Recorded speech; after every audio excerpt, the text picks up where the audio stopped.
Good evening, everyone. Today is Tuesday, September 12th, and the board meeting this evening was called to order at 5:15, with the board going directly into executive session under the following ORS 1926602D, to conduct deliberations with persons designated by the governing body to carry on labor negotiations. It is now 6:01 p.m. and we are reconvening our meeting with a public session, which is a business session. We have the full board present this evening, and I have not yet spotted our student advisors, but I will make sure to welcome them once they join. I'd like to get us started by handing it off to Director Hudson to read our land acknowledgement, if you may. Hello, thank you, Chair Karina. We are gathered today on the land of the Kalapuya, who are represented by the Confederated Tribes of Grand Ronde and the Confederated Tribes of Siletz Indian. The relationship between the Kalapuya people and this land continues unbroken to this day, and we offer gratitude for the land and for the generations present and past who have stewarded the land since time immemorial. We respectfully acknowledge and honor past, present, and future Native Americans and Indigenous students and staff of Salem-Keizer Public Schools. We invite you to join us in honoring these ancestral grounds and celebrating the resilience and strength of all Native American Indigenous people. Thank you. That's it. Thank you, Director Hudson. With that, if you'll join me and stand for the Pledge of Allegiance.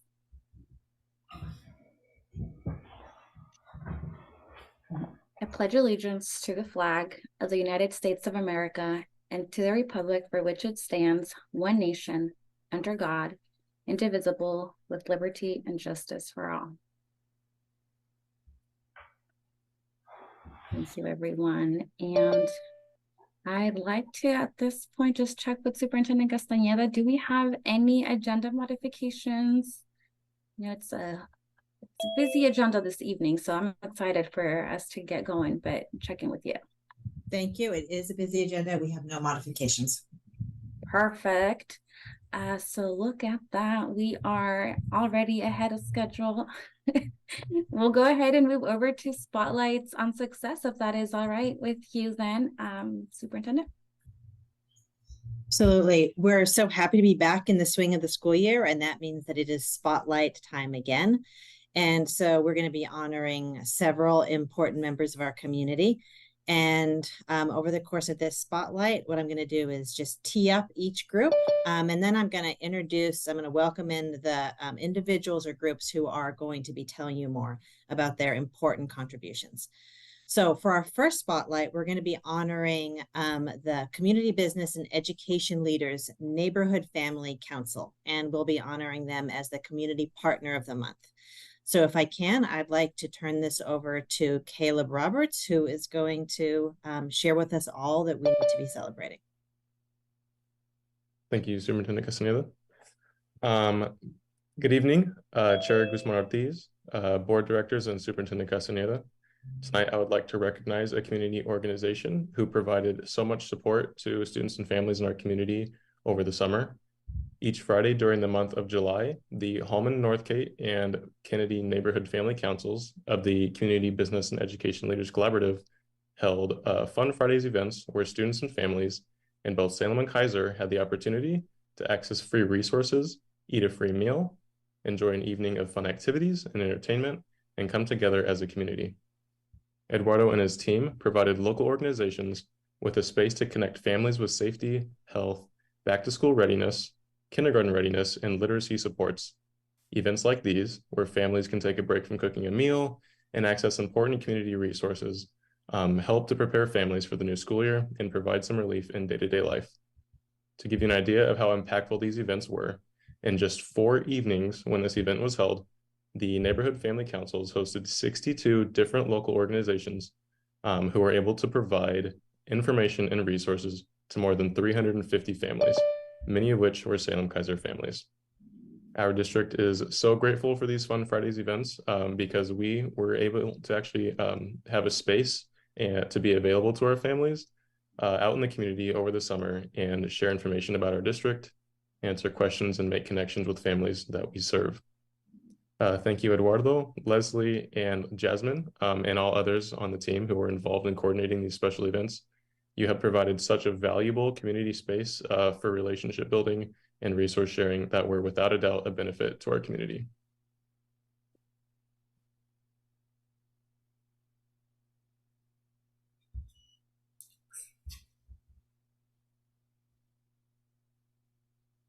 I say a few words. Welcome to yes. Go ahead. This is important for our cities of Salem and Keizer, because this is the moment when all our civic leaders, our community leaders, our business leaders, and our education leaders, including Salem-Keizer Public Schools Superintendent and someone in her leadership, come together to build community resilience, that strengthen families and support world-class education within the boundaries of our Salem-Keizer Public Schools. And it's this shared understanding that some of us are carrying into 30 years of work on behalf of our families, our low-income families, our immigrant families, putting them at the center of the solutions, putting them at that place where they tell us what are the needs. We conduct several blind surveys, over 400 of them, to hear from our low-income families. Tell us what their needs are, not what we want to offer them. Tell us what they need, and we're going to follow through in supporting those families with your help. For me, this is extremely emotional because the years dedicated to these community children and families, and seeing this, the makeup of our Salem-Keizer Public Schools board and superintendent is extremely emotional and extremely humbling to know that we now have a new generation of leaders carrying us into the future where all our kids are welcome and appreciated. Thank you. Gracias, Eduardo. Huge thank you to you and all of the work that you have been doing in the community. It means a lot. Gracias, Eduardo. I did have the chance to go to one of the events, and it was so amazing. It was joyful and warm and really fun to be there with people who were so happy to be together. And it was emotional for me too, which you can know for sure because the amount of Spanish I do possess spontaneously left me in my attempts to welcome and express my full gratitude to the community. So gracias for everything that you've done and for the pretty magical events you're hosting. Okay, we are now going to move on to our second spotlight, which is a staff spotlight. And tonight we are going to be recognizing Sarah Earls, who is a transportation router. And this staff spotlight is going to be provided by TJ Crockett, who is our Director of Transportation. So I'm going to turn it over now to TJ. Good evening, Chair Guzman-Ortiz, Board of Directors, and student advisors, and Superintendent Castaneda. I'm proudly joined tonight with Sarah Earls, transportation router with the district. And I hope she's got her camera on. I don't see her, but I hope she's got it on. This year, Sarah was the recipient of the 2023 Doug Flatt Administrative Support Staff of the Year Award, which was presented by the Oregon Pupil Transportation Association. Sarah started her career here at Salem-Keizer as a bus driver, and when she joined our routing team, she quickly adapted to her new role.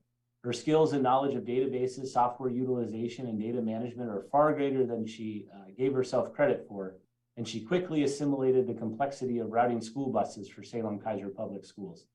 In a short time, she was able to build complete bus routes for general education students and began to learn and understand the intricacies of our many specialized programs, which we also provide transportation for.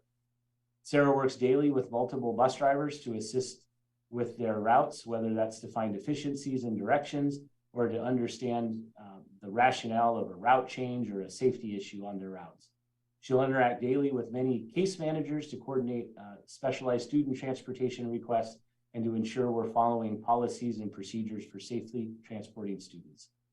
In just her second year working as a router, Sarah took on the role of temporary lead. For most of that school year, our lead router was unavailable. While filling this role, in addition to her regular duties, she led a team of 6, including some new routers to be trained to route 98 big buses and 124 small buses. She's also an integral part of any emergency event that we experience in the district, as she supports the Emergency Operations Center through transportation. So that's our safety and risk management team, police, fire, and any other emergency services, all in addition to continuing to meet our transportation needs. The transportation team is really lucky to have her, and so is the district. So congratulations on this well-deserved award, Sarah. Thank you.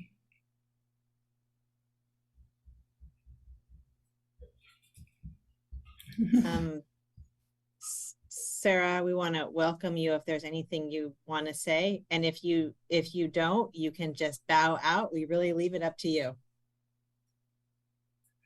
Oh, I'm not very good at words, but I appreciate it. Well, I'll speak a little bit to Sarah, but also to the full transportation team. I have gotten to spend actually a fair amount of time with them on account of being able to fold into some of their summer celebrations and had a chance to meet, I would say maybe bordering on half of the team, at least in a very brief way. The brief way was that I stood between the team members and the ice cream truck while they were getting end of day ice cream. And that was a perfect place to post up because everybody actually had to pass by me to get through the one thing they really wanted. And there are so many stories. There's a mother-father team. There's drivers who have been driving for us for like 30 years. There are people who just joined our team. There's a bus driver that wears a different headband every Friday so that the students get on her bus looking forward to finding out what kind of headband she's wearing. And this is just part of the magic that transportation brings, not just through the drivers, but through the routers. And please, Sarah and TJ, pass on to your team our profound appreciation for them. Mm. Okay. Moving on to our final spotlight. This is going to be our student spotlight, and we are going to be honoring 2 students tonight from North Salem High School. And the first student is Hemanareda Barragan Cruz, and the second is Melissa Miranda Vargas. And these are our student spotlights. So I'm going to welcome North Salem High School Principal Dustin Purnell to join us. Dustin, are you here so that you can tell us about our spectacular students? I'm here. All right. And Hema and Melissa, go ahead and turn on your cameras if you've not done so already. You guys. Perfect. Thank you. Good evening, Chair Guzman Ortiz, Board of Directors, student advisors, and Superintendent Castaneda. I'm excited to introduce you to Hema Barragan Cruz and Melissa Miranda Vargas, who are both members of the North Salem High School Mecha Club. Cipriano Mignon is the advisor to our Mecha Club, which is a student organization with over 100 members at North. Hema and Melissa both strive to make positive impacts to our school and community. Hema, the current president of Mecha, has participated in many student and community events, as well as cultural festivals, always promoting a positive and creative image of her Mexican heritage. Melissa's strong sense of empathy has helped her to be aware of family and community needs. She has invested many hours to raise money to provide families with food baskets over the course of the year. And 2 years ago, Melissa organized and fundraised money to purchase a plaque to celebrate and recognize the hard work of the school's kitchen staff. As an accomplished singer, Hema shares her talents with students and staff, honoring her school and community through mariachi music. As club president, she facilitates a collaboration between many different clubs and student communities to increase our students' sense of belonging in North Salem High School. Emma's quiet and unassuming demeanor is balanced by her ability to network in her community, and she has a vision for a more diverse and welcoming Salem-Keizer.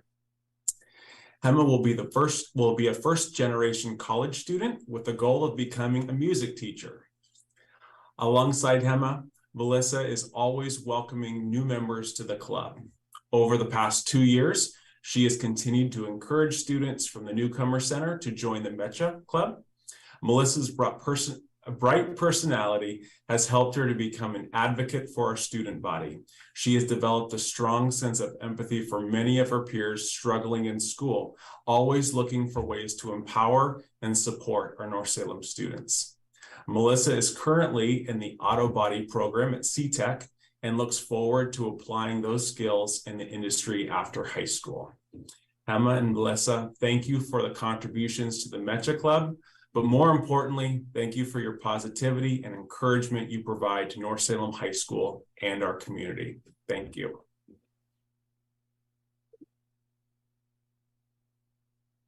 Anything either of you would like to say?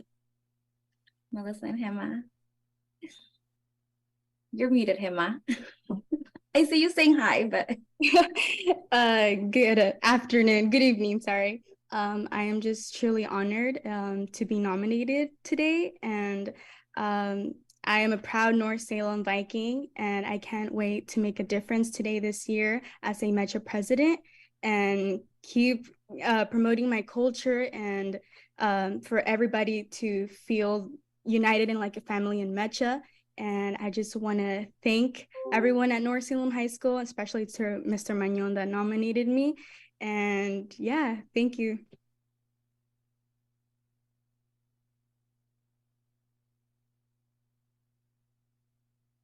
Melissa, is there something you wanted to share? I saw you go off mute for a second.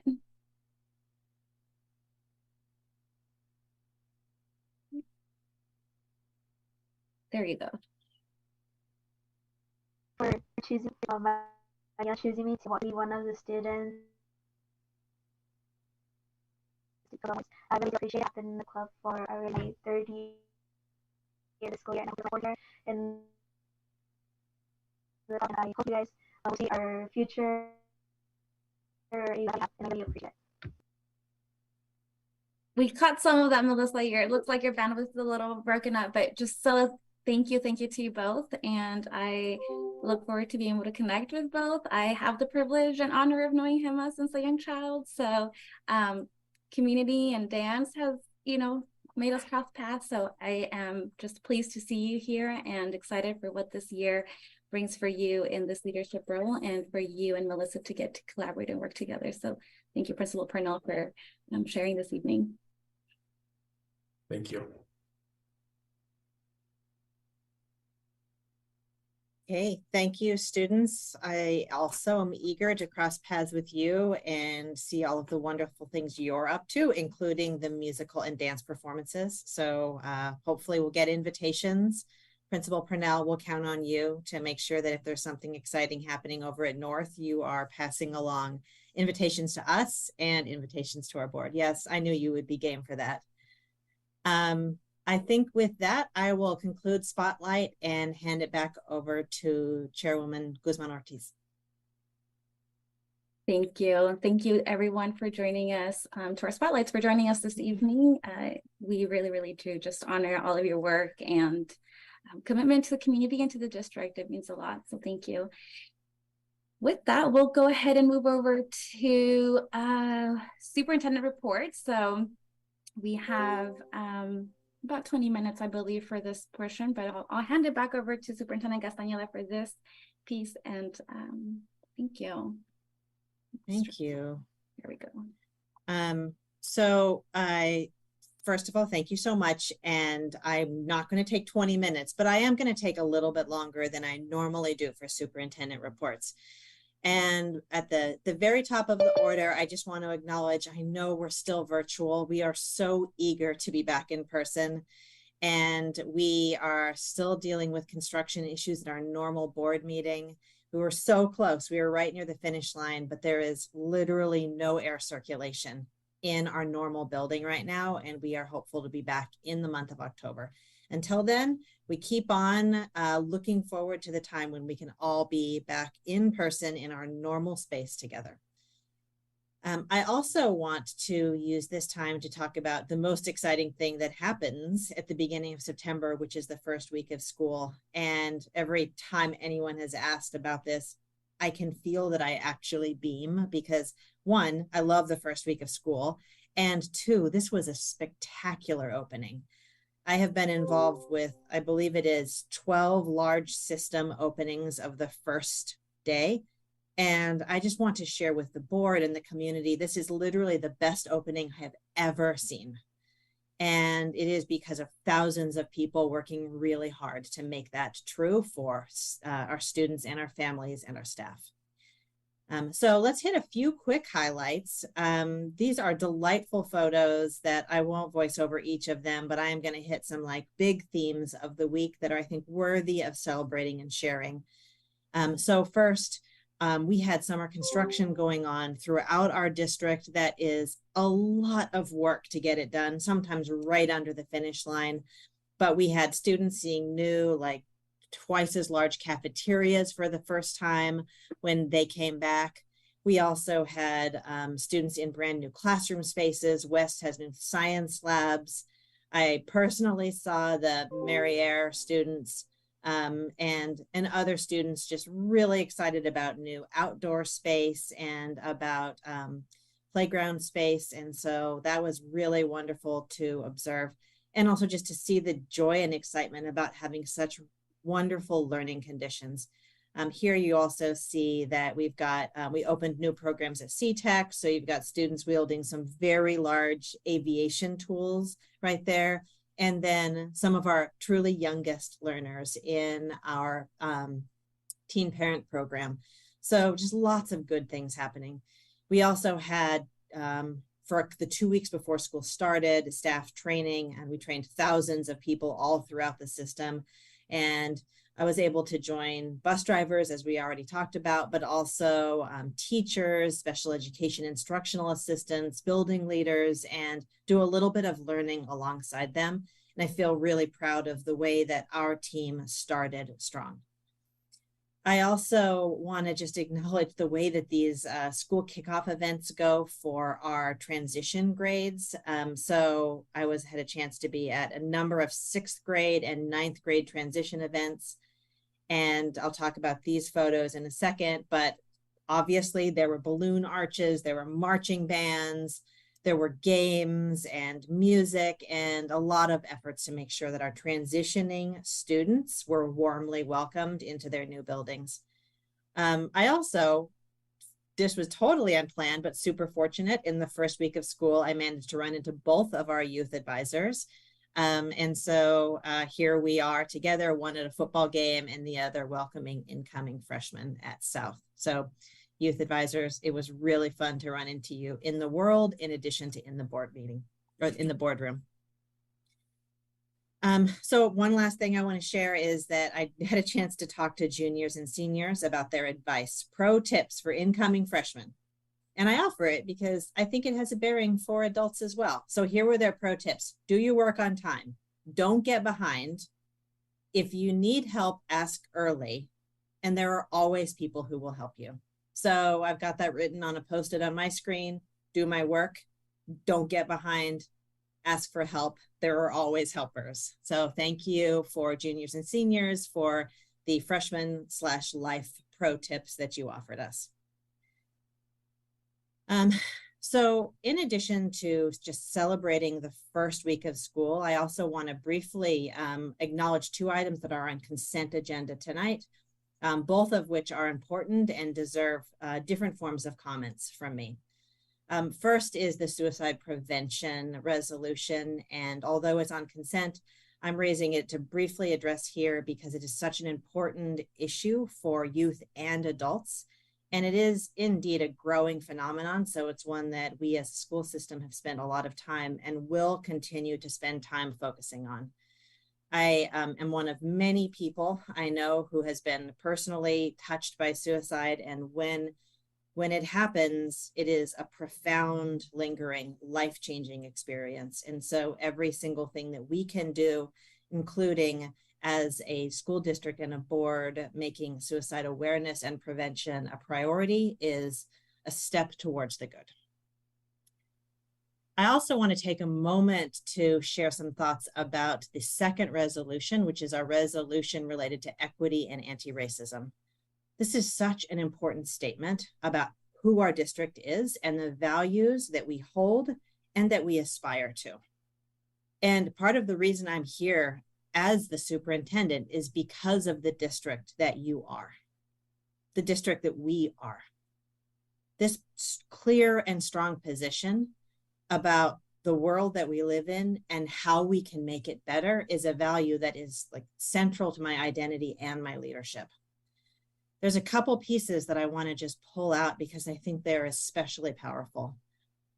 First is that we commit to anti-racism. And that for me, this is really about the work we do, not just the words we say. It means that we create supportive conditions and we dismantle destructive conditions at the same time. That's a life's work, and it's a life's work that many, many before us have done, and one that I'm proud to be doing with you. A second part of that resolution that I want to acknowledge is the importance of students and staff feeling safe, welcome, and fully included. This is a necessary element of community. Safe, welcome, and fully included. And that means that we have more work to do there, even as we have made tremendous progress. And then finally, I want to address an element of the resolution that deals with a definition of white supremacy. And the reason I want to address this is that the definition is very specific and narrow. The language of the resolution is very specific and narrow. And in my, I believe, about 45 years of living as a person of color in a family of color, I will say this: I have met almost no one who I would call a white supremacist. Almost no one. At the same time, I also know how many systems and structures and living artifacts of our unjust history continue to persist and limit and stain our present. So this brings me really to my point on this matter. White supremacy is such a narrow and important concept and term. And in thinking about ways to talk about this tonight, I just want to offer a clumsy but possible metaphor. Everyone who has ever seen a fire is not an arsonist. And everyone who has ever lived, even lived with comfort at ease within a system that has inequity and injustice, is not a white supremacist. Using that term as an ad hominem attack, in my experience, is rarely accurate, not when levied at an individual. But that doesn't mean that we do not acknowledge the reality of our national history and of the inequity that's baked into the moment that we live in. We are charged with work that we may not finish, but it is our obligation to, in some cases, start and in other cases, continue. And I am so proud to continue this work in this district. So with that, Chairwoman Guzman-Ortiz, I am going to send it back to you to move us over into public comment. Thank you, Superintendent Castañeda. And you were right, that was not 20 minutes, it was brief and lots to say there. I just wanted to appreciate all the comments. And as you were speaking about going back to school, I was reflecting that as a mother of a freshman, I am realizing that I am now taxi mom. So welcome to the high school years. I guess that's what it means. With that, we'll go ahead and move over to the public comment portion, and I'll kind of read through our process here. Once again, before we open that, we do have 30 minutes allotted for this. So we will select speakers at random and provide an opportunity for public comment via both Zoom, call in, and of course accept a written comment in writing as well. Today we have 30 minutes and each participant will have 3 minutes. The electronic mechanisms are used for translation, and we'll have a countdown timer on the screen to monitor the time. The timer counts down from 3 minutes. At 30 seconds, it turns from green to yellow. And at 1 second, it turns red and plays a short bell to signal time is up. So wanting to make everyone aware of that tool, and please be mindful of your pace for our interpreters. So I think this goes again for those providing public comment, but always a helpful reminder to all of us in this meeting. If the board receives written comment ahead of the meeting, the written comment will be posted on the district website, so you can access that as well. Tonight, we have 3 people who have signed up for comment, and we expect to be able to hear from everyone within those allotted 30 minutes. I will go ahead, and I'm not quite sure who is making sure that we have. Is it Aaron? If you can help us out. Thank you. So Jadzia is our first public commenter. Okay. And is Jadzia on? Yes. I am, yes. Go ahead when you're ready. Can I go? Okay, thank you. All right. Members of the board, my name is Jadzia, and I am a recent graduate of North Salem High School, here today speaking in regards to the safety, pay, and benefits of teachers in the district. It is important that teachers, who are incredibly crucial to the development and advancement of our society, receive the same respect as someone in any other occupation. In any occupation, asking for a raise is not uncommon, even in menial jobs. In any other occupation, safety pay exists for circumstances that either put one's life at risk or could potentially lead one or require one to seek immediate medical attention. Due to the fact that the teachers have not only withstood a pandemic and quickly adapted to those circumstances to make sure students were successful and cared for, and pivoted their teaching styles when in-person learning was possible, and also withstood physical and verbal attacks by students, it is abhorrent that one would disagree in increasing the pay for these inspiring individuals. If you expect teachers to teach, to show up fully as teachers, salaries need to be increased, and safety measures need to be put into place. Budget cannot possibly be an issue, since increasing the pay for administrators by 14% last year was doable. I would also like to add that most educated professionals in any other industry are compensated based on their education and experience. Most teachers in this district have required at least a master's degree, some even a PhD. These individuals have secured an incredible amount of knowledge that serves the learning and benefit of other individuals. It's disappointing and quite atrocious that we do not respect the time and, quite frankly, the cost it took to obtain these degrees for the benefit of others. Some people in this meeting get paid more than teachers do, even though they have no master's degree and, well, no experience in the classroom. Teachers deserve better, and they are still treated as though they are glorified babysitters. They deserve respect and admiration and more acknowledgement than they've received on their great efforts and time they take to share their knowledge with students and to help them become a well-rounded, functioning member of society. Thank you for your time. Thank you, Jadzia. Great. Abigail is next. So, Abigail, if you could unmute, I think it's *6. Hi, good evening, Superintendent Castaneda and members of the board.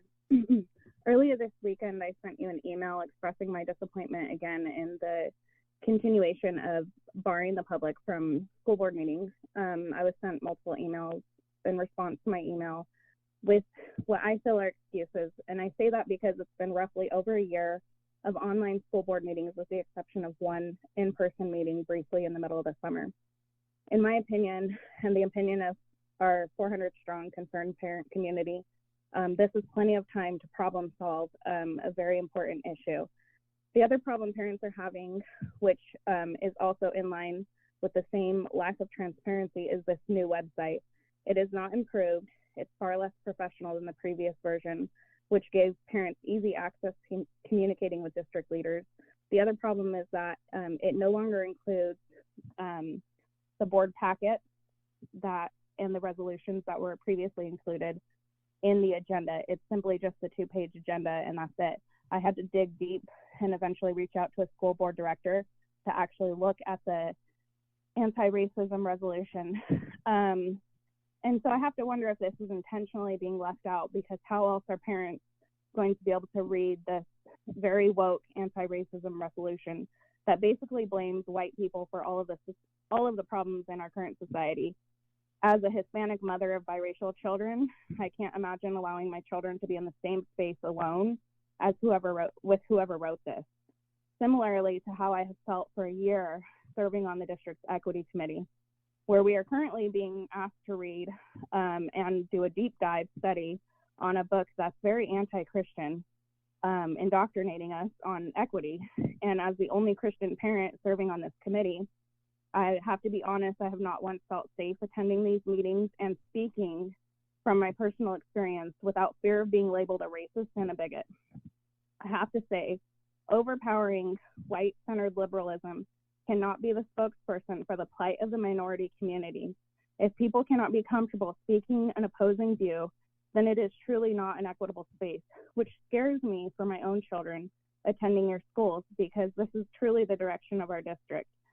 I agree with the previous commentator that the pay raises for our school teachers who do the most valuable and the most important work is so demeaning to the people who literally, my son would not be where he's at today without his teachers at his elementary school. And I urge the school board to focus on what actually matters.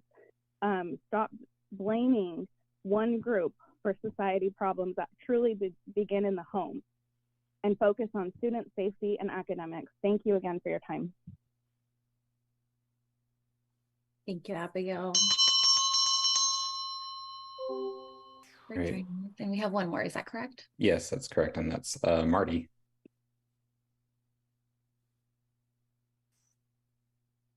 Welcome, Marty. We're ready when you're ready. I'm trying to get my video camera on. Here we go. This is like deja vu. This just really seems weird. It really does.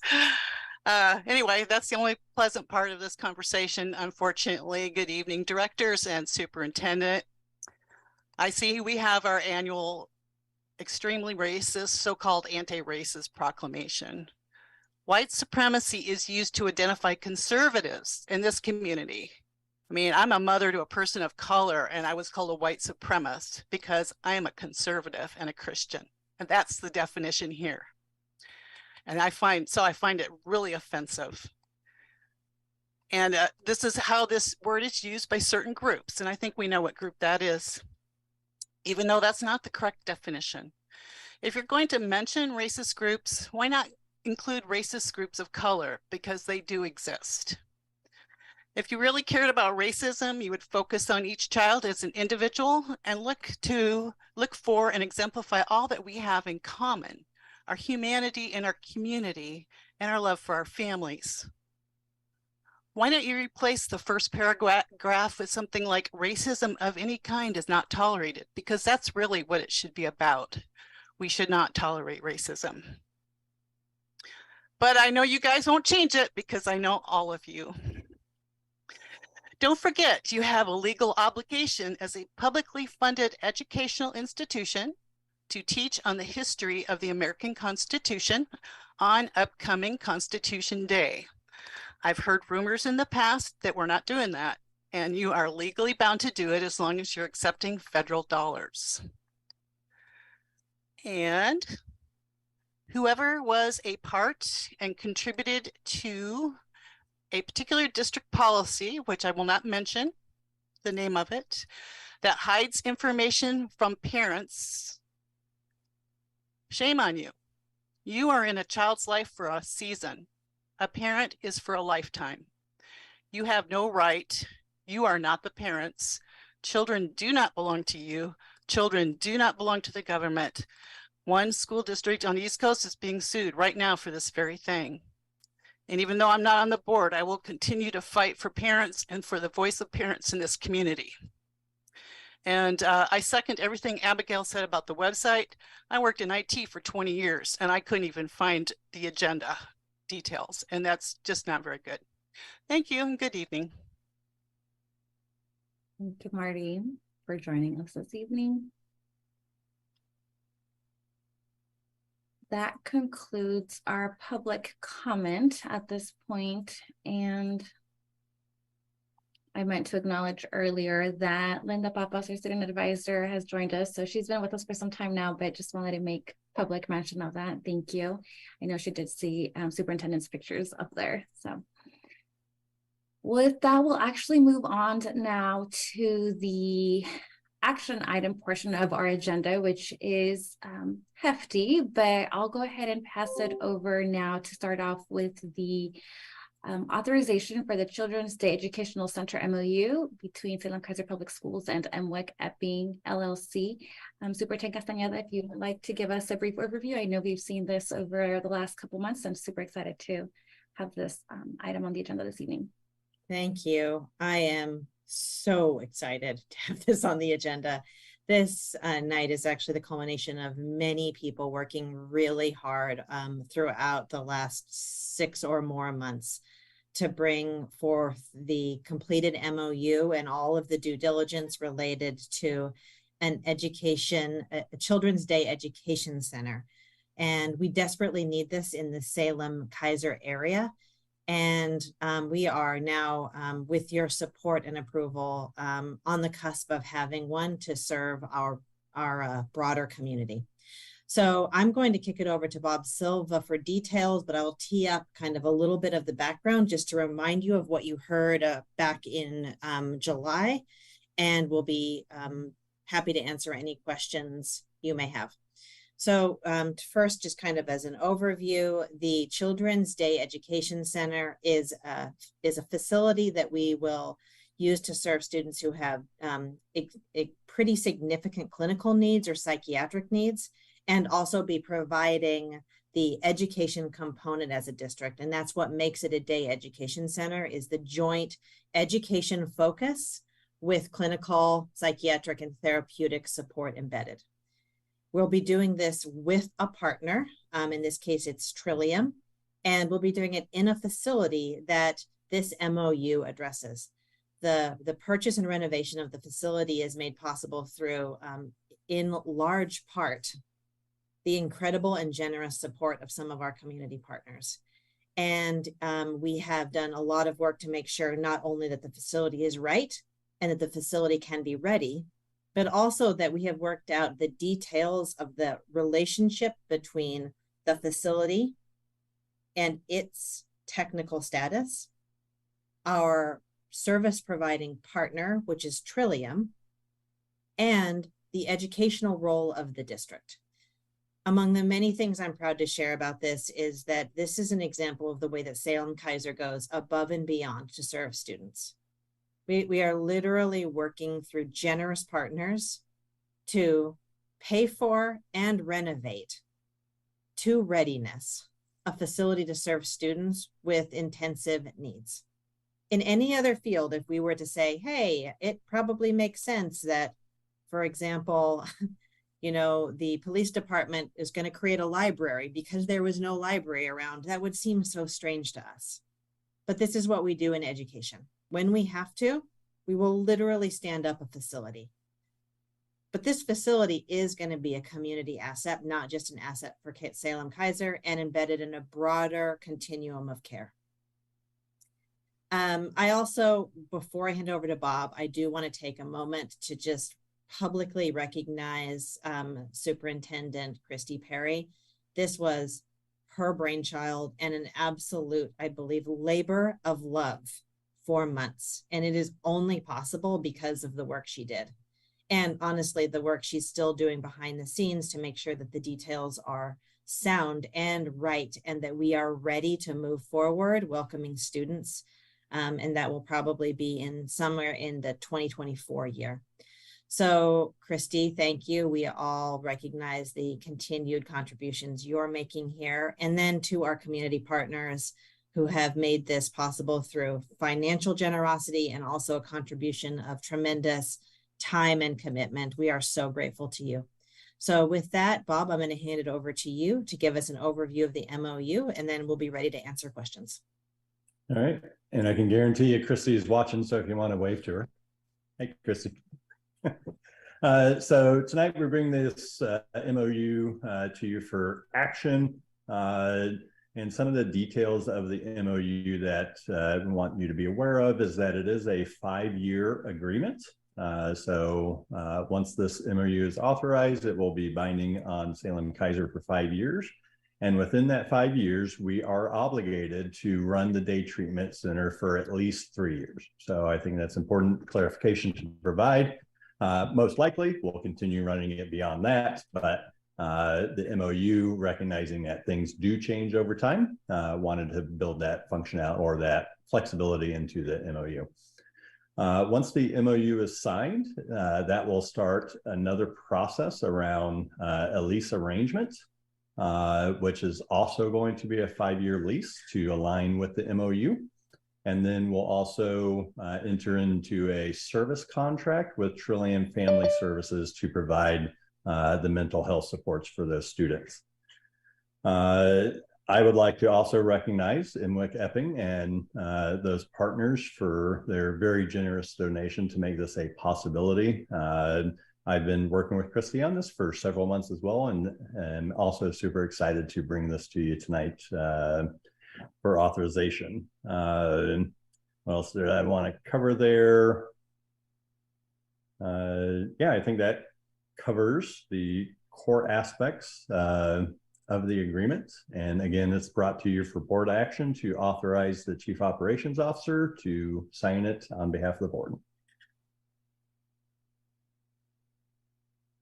Thank you, Bob, for that review. Looks like with that, we can go ahead and open for a motion on this item to authorize the Chief of Operations Officer to sign the MOU between Salem-Keizer Public Schools and Imwick Epping. Before discussion, do we have a motion? Yeah, Director Chandigarh had his hand up, and then I'll go second. Thank you for that. A little screen. So first, Dr. Carey in second. Dr. Avila.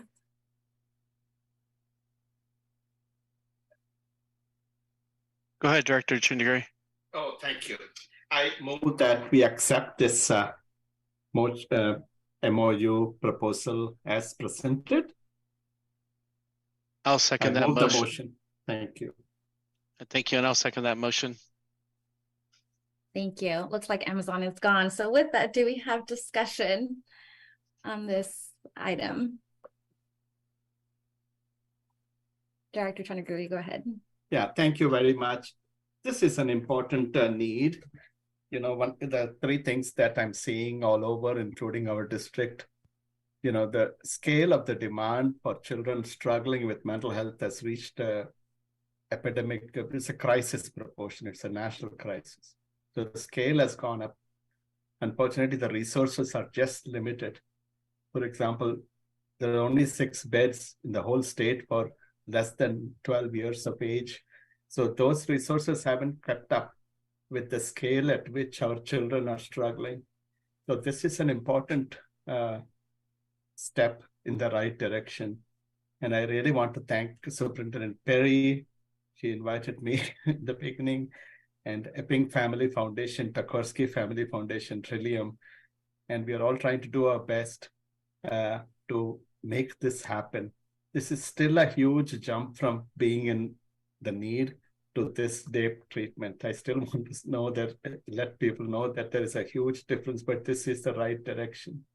This is so much needed because our children are struggling. Either they get discharged from the hospital or from residential program and right into the classroom, and it makes it so hard for them, hard for everybody, and for our faculty and teachers. So this is an important step. I have one clarification. So the model is that Trillium will take care of the mental health piece, we will take care of the education. And there is a long-term grant which supports the educational piece of $750,000 annually, long-term care and treatment grant. So the question to superintendent is it a competitive grant? Do we have to keep applying year after year? Or will there be a factor that allows us to increase and set aside budget as the years go by? For some reason, the grant goes down, or we are not able to keep up with the cost of, everything rising, so that we continue this piece. Thank you. It's an important question. It is not a competitive grant, it is an eligibility qualifying grant that is administered by the Oregon Department of Education. And I can't really commit to the long-term availability of expansion, but the current administration practices mean that once you qualify with classrooms that meet their criteria, you can count on continued funding to run those classrooms. Now, we do look forward to the possibility of adding more classroom space at this site than we will open with. And we're working closely with the Department of Education, the Oregon Department of Education, to explore and secure funding that would cover the cost of that expansion as well. Bob, did I miss anything, or do we need to go deeper on that? Nope. Okay. Just a quick follow-up. So is this something our legislative and policy committee and the OSBA board folks can advocate so that there is some kind of funding stability or grant stability? Because we are also going to share that space with other school districts in this region. I believe that the Oregon Department of Education has an advocacy plan, and I think that they will probably share it in a broad sense with all of the local advocacy organizations, including OSBA, as we get closer to the interim session and then ultimately, of course, the new biennium. Thank you. Vice Chair Avila? Yeah, thank you. And I just want to express my sincere thank you to former Superintendent Chrissy Perry, Mountain West Investments, and the Epping family and of course Bob. Can't forget Bob out there, and everybody else who made this happen, put in that tirelessly hours and long work, and kept us apprised of it. It's pretty exciting that right now we're going to be able to provide these services to families around our local community and surrounding communities. So thank you.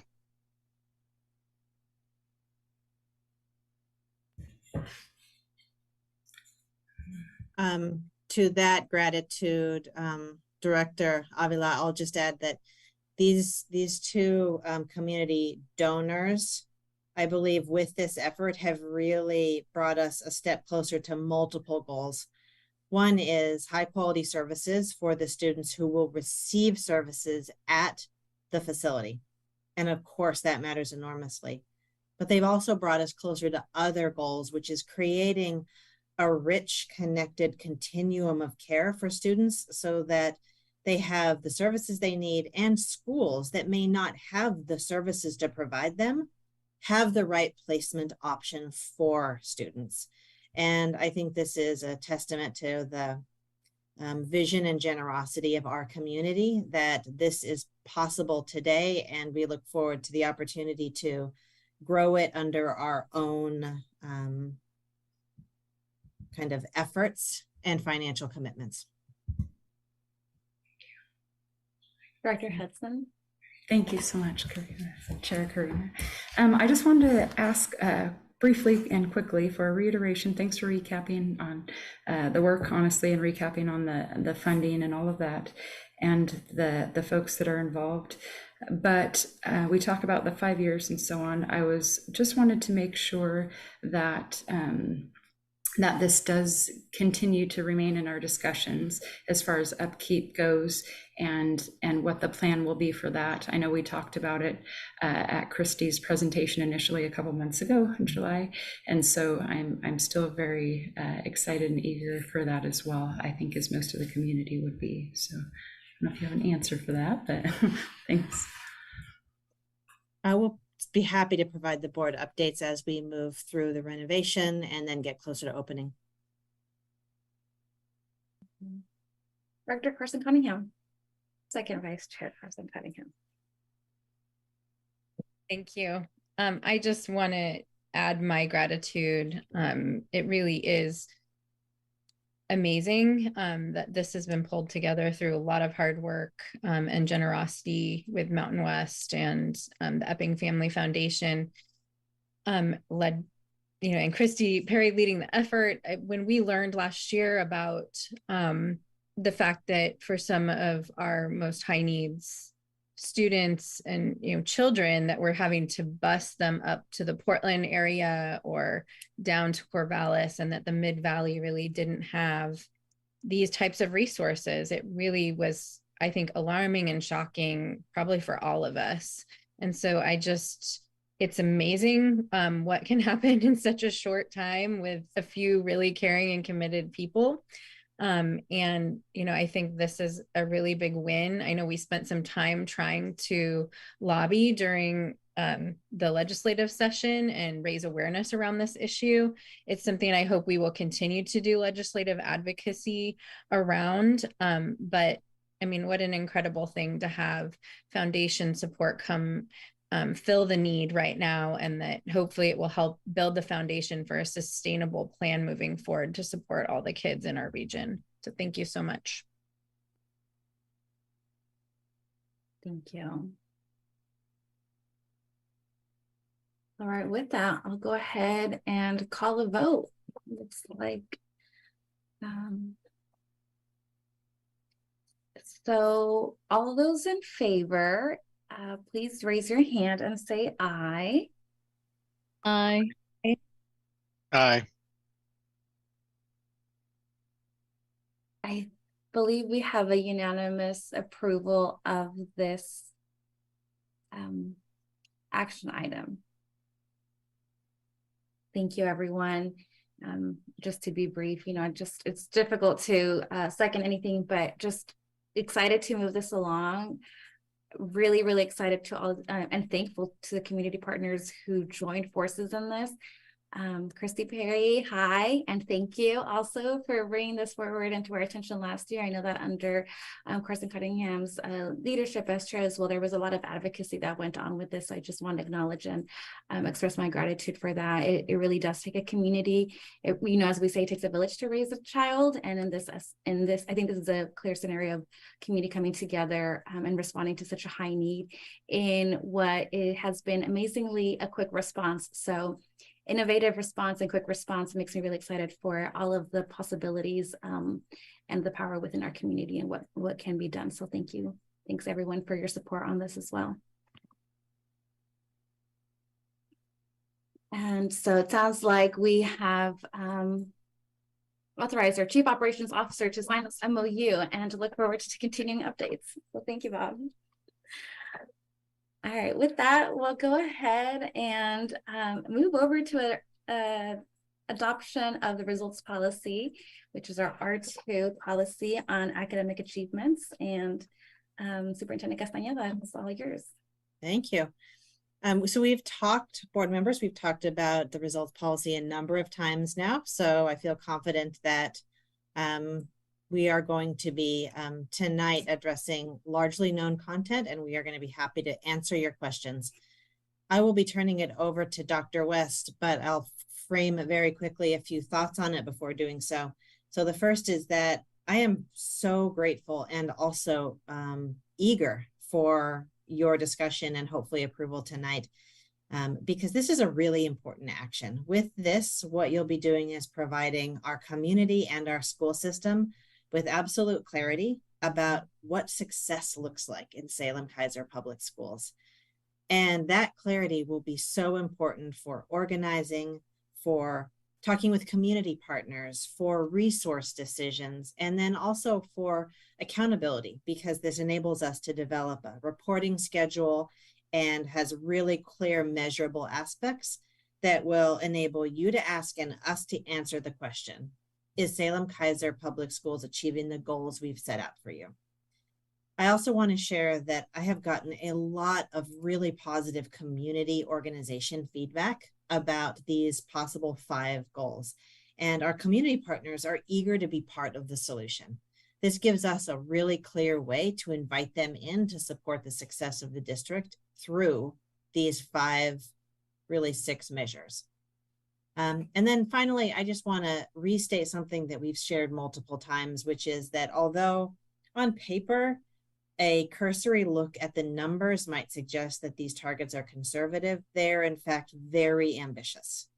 If we were to achieve all of these targets, we would have to be fighting off national visit requests and researchers that wanted to answer the question, how did Salem-Keizer Public Schools do this? And that's the situation we want to be in. But even if we only achieved some of them, we would still be a national proof point because they are broad and they are bold. And that is part of what makes them exciting for us as a district and what caused us to welcome the conversation that we will have next about their significance and in fact about their intent and construction if you have any of those continued questions. So with that, I'm going to turn it over to Dr. West for a presentation and to answer any questions you have. Thank you, Superintendent Castaneda. Chair Guzman-Ortiz, directors, glad to be speaking with you tonight. We have spoken about the results policy several times now, so we are bringing this to you tonight for action. We'd like to recommend that you actually vote in favor of this, but before we get to that point, I want to share with you a modification that we've made to the results policy based on the last conversation.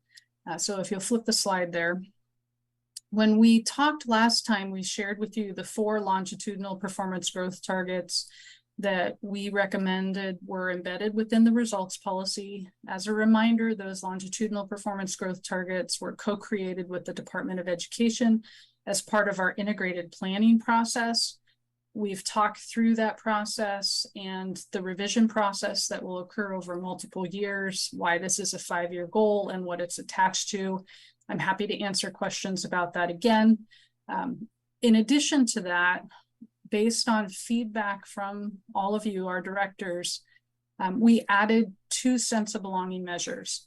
So we discussed during our last meeting the importance of setting a foundation in our schools that students feel safe and welcome, that they feel that they belong in the spaces that we invite them into.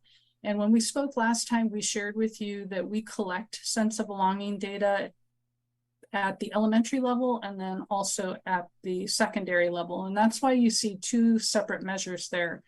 We could aggregate that, but we feel like it's very important to separate those 2 different measures so that we can talk about the improvements that we're making at each level as we bring you monitoring data throughout the year. So let me just pause right there. You've seen most of these metrics before. What questions can I answer for you about sense of belonging?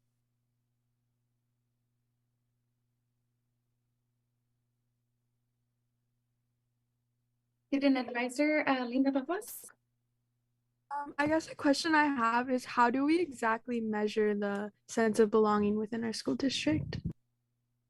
Glad you asked that. We measure sense of belonging twice a year, and we do that through direct student surveys. At the elementary level, those surveys are administered in students' classrooms. Again, at the elementary level, students are in the same class throughout most of their day, so they do that with their teacher. At the secondary level, the panorama survey, that is the survey instrument that we use to collect sense of belonging data. Those surveys are typically administered during an advisory period at the secondary level, and that's true at the middle level as well as at the high school level. The sense of belonging data includes questions that assess, for example, if students feel like they have a connection to an adult in the school, if they feel like they are respected by their peer group. So we assess those questions, we collect information from students, how their perception about how they feel regarding those questions so that we can take a baseline overall on the health of both our schools as well as our school system and then respond accordingly so that we can make adjustments to ensure that our schools are safe and welcome for all students. Student advisor, does that answer your question? It does, thank you. You're welcome. Thank you for that.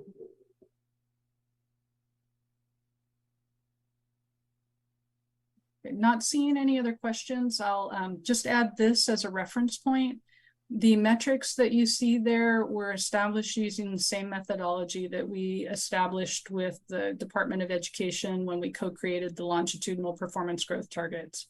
So the starting point is from the 21-22 school year. Just like our longitudinal performance growth targets, we felt it was really important that if we were going to include sense of belonging as a metric in a results policy, that we wanted to follow the same methodology throughout. And I'd be happy to visit with any of you individually if you wanted to dig into that deeper. Thank you, Director Hudson. I see your hand, and then Director Chandragiri. Okay, thanks so much, Chair Karina. Thank you for that offer, Dr. West. Of course, you know that I'm always curious about digging deeper, but I know that it was brought up about the tech issues for the school district and such, but I was curious if beyond this, more specific measures might be listed and available for families in our district to view. So for example, what specifically are we going to do and implement to try to increase and help the sense of belonging? Will that list be available to them perhaps? Yeah, let me answer your question in this way, Director Hudson.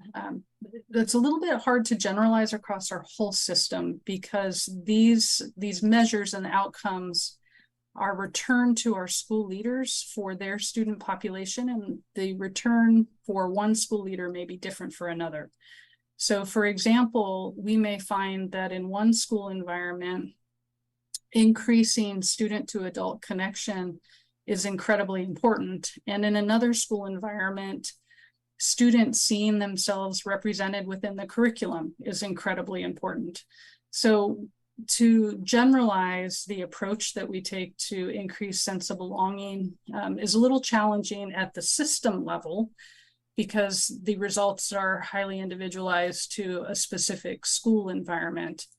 What I can say is that at a district level, we look at this at both the elementary as well as the secondary level. We examine these data and we work with our school leaders to make sure that they have the resources and tools so that they can continue to increase sense of belonging for their particular student population and increase the skills of our adults in the system to meet the needs of students so that they feel safe and welcome in our school environments. Again, I'd be happy to sit down with you and spend some time talking about the different resources that we provide to our schools to support that if that's of interest to you. Oh, yes, it is. Thank you so much. Because, yeah, it sounds like it's not necessarily a list from the top down of ideas for them to implement. It goes from the bottom up. So I know when I make my rounds, it'll be a topic for discussion with the principals and such, I guess, to kind of see how things are going and progressing, because that's very exciting to be implemented. So thank you so much for answering this. You're very welcome. Director Chandragiri. Oh, thank you very much, Chair Guzman Ortiz and Dr. West. I really appreciate you breaking the sense of belonging into two different cohorts, because there is almost like a bimodal response when the younger kids and the older kids. And even our safety committee retreat, we talked about focusing on this particular metrics. So looks like there's a good alignment coming around. The question I have for you, is there any thought of using this, if the board approves or votes in favor of it, as a public facing data dashboard so that even the community can start learning about what these mean? And, not everybody will understand, but over time, like a public facing, so that it holds, all of us can support achieving this, like volunteers can come to school and help, or parents can teach at home, or homework support, etc., to get us there and beyond. Yeah, thank you for that question. I'm happy to report that the first 4 metrics you already can monitor from our website. We have a link that will send anyone who clicks it to Northwest Regional ESD. They publish every year the statewide metrics for those first 4 indicators that you see there, and Salem-Keizer is one of them. So you can monitor directly through there. We need to add the sense of belonging as a public facing metric. And I've begun conversations with our technology department for how to do that. The one, when you take it in the annual scorecard that comes out gives year by year, but here what I see is there is a way of looking at the trend line, because this is like one place they can look public facing in our Salem-Keizer school website, where it's just there, very easy to approach. And so people can start understanding the value of it. You are correct, Dr. Chandragiri, that the state report card is a single point in time. It's just an annualized report. However, that Northwest Regional ESD dashboard that I indicated, and we can send you the link if you're interested for this, it is actually longitudinal data. So if you were to go there, you would be able to click on a metric such as reading, so achievement within English language arts, and you'd be able to see across multiple years performance in each of the grade levels that are assessed, broken down by student focal groups. So it's a pretty robust tool. And as I said, we need to do the same thing with sense of belonging. The first 4 metrics are state common metrics. So ESDs are able to collate that information and display it publicly. Sense of belonging is a local metric. So that's work that we have to do locally. Thank you. You're welcome. Thank you, Dr. West. We have other questions on this. I have a follow-up question, if I may be. If you'll allow me, Director Chandragiri, and then I'll go ahead and come back. Go ahead.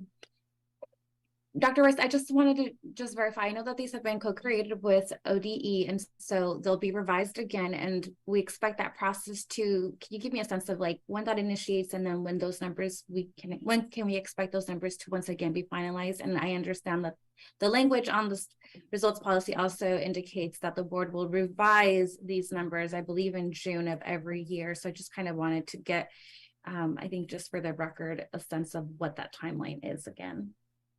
Yeah, I appreciate that question as well. I'm talking about 2 different cadences. The results policy itself requires the board to examine and revise that policy on an annualized basis. So that is something that we support. We will spend time with you to make sure you have the information to revise the results policy as appropriate, when appropriate. In terms of the co-creation process with the Department of Education, that is a 2-year cadence. So because it's tied to both a grant cycle, which is tied to a biennium, as well as to these state common metrics and the time that's needed to achieve growth in those common metrics. So every 2 years, we'll be working with the state to revisit this. The longitudinal performance growth targets that you see here may change. What is more likely to happen is that you will see an additional 2 years appended to these goals, so that as we spend time with the Department of Education, we continue to build on the growth that we anticipate, so that we're continuing to push ourselves towards greater equity and outcomes for students. Does that answer your question, Chair Guzman-Ortiz? That is very helpful. Yes, thank you. That biennium portion was somewhat escaping me, so that's actually really helpful. Director Chandragiri. Thank you. So this is a part of the result policy. That's what we are discussing and deciding. But each of this, there will be some mechanism to give like a key performance indicator in between, right? It's not like we have to wait for a year and then and wait for another 12 months to see if the numbers have shifted.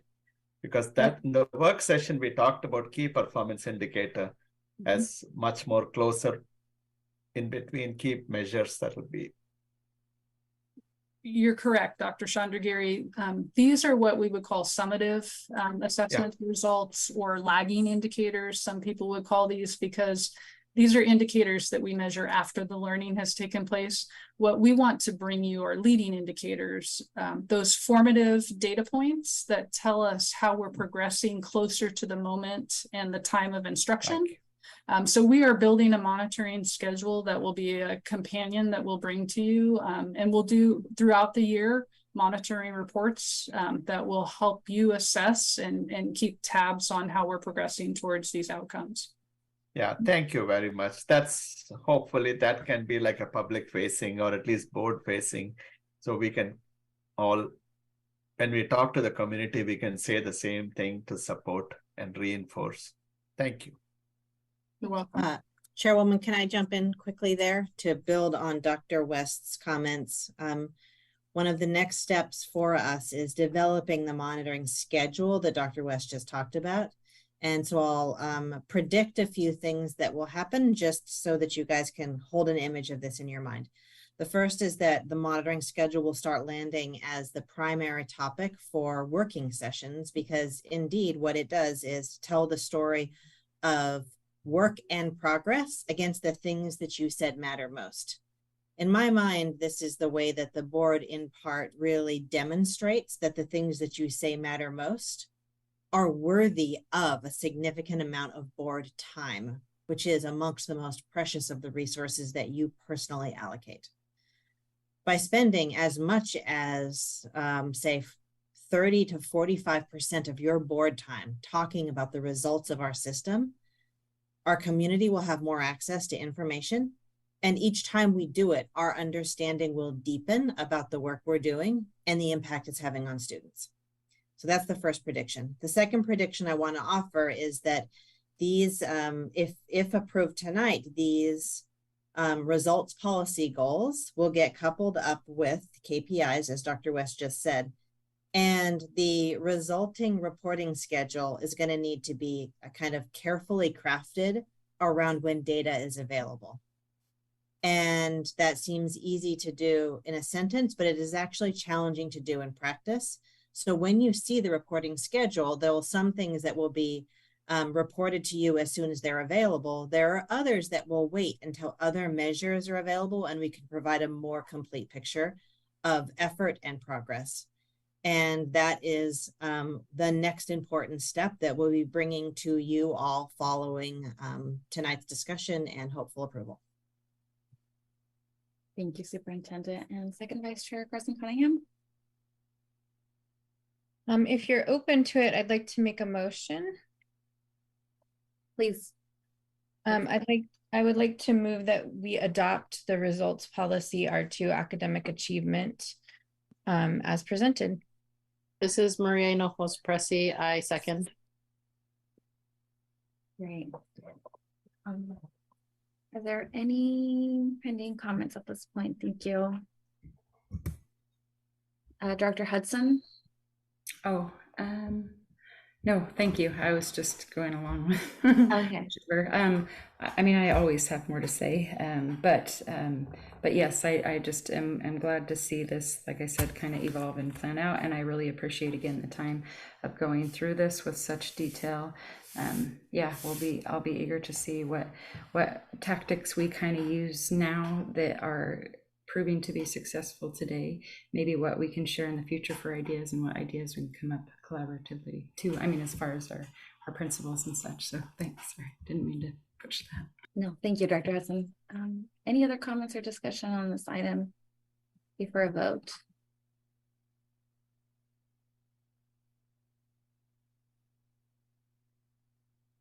I just want to be quick. I just want to acknowledge Dr. Hudson and Dr. Richardson. You two came on, just a couple months ago, and right away we jumped into discussing the results policy, recognizing that it was prime time, one, with new superintendent, and then two, at the start of a new school year, to have clear direction from the board to the superintendent and therefore her team on what to focus on for this next year, right, and moving forward. So thanks for jumping on that real quick and for all the time invested in learning around, all of these different longitudinal growth targets and interpreting them and understanding them. I know it's been a journey, and so thank you to all of the board members through this process. I am excited to have this here and to have hopefully our commitment on behalf of the boards to this. So with that, I'll go ahead and take a vote.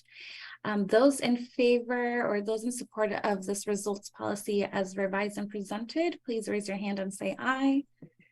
Aye. Aye. Aye.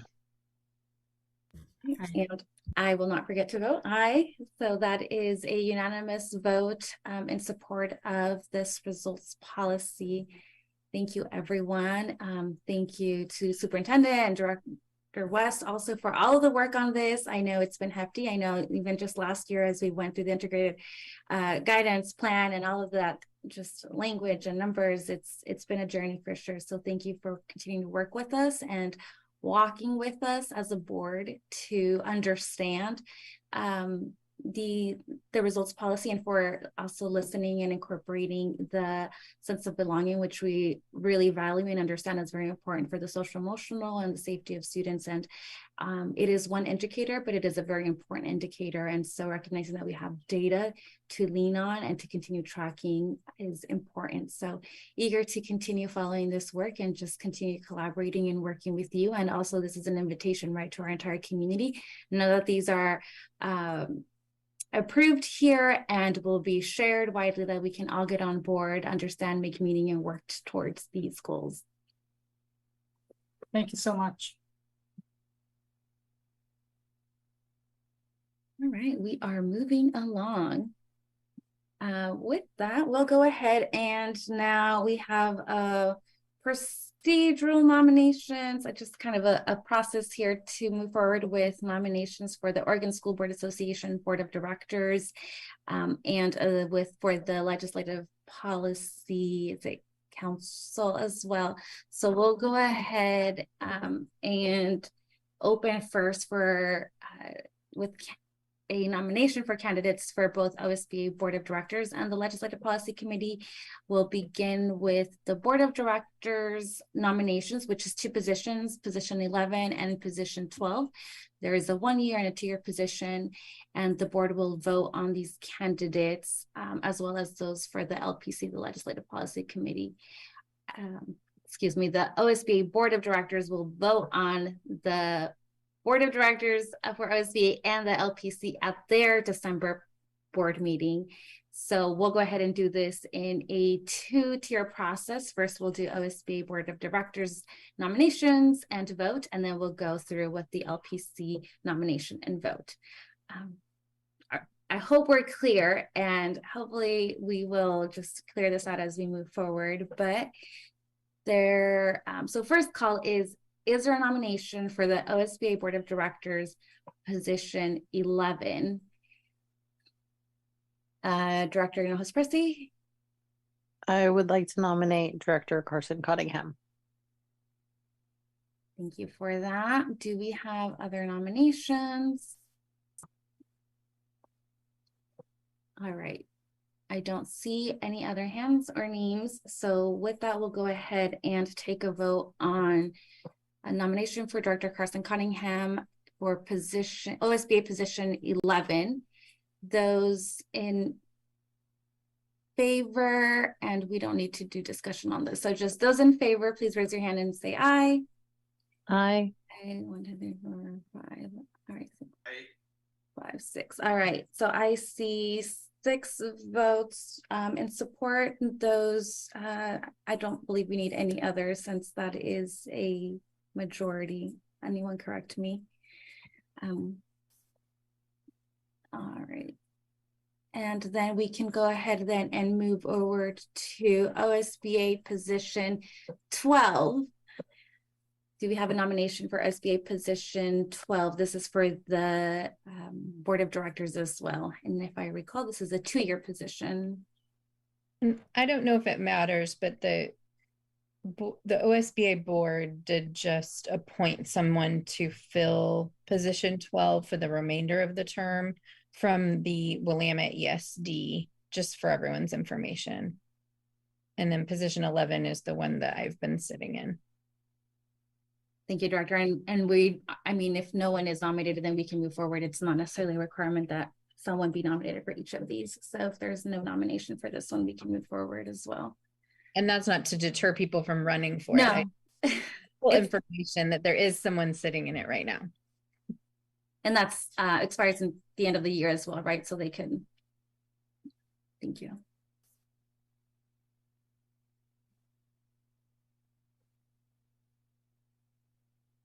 All right, and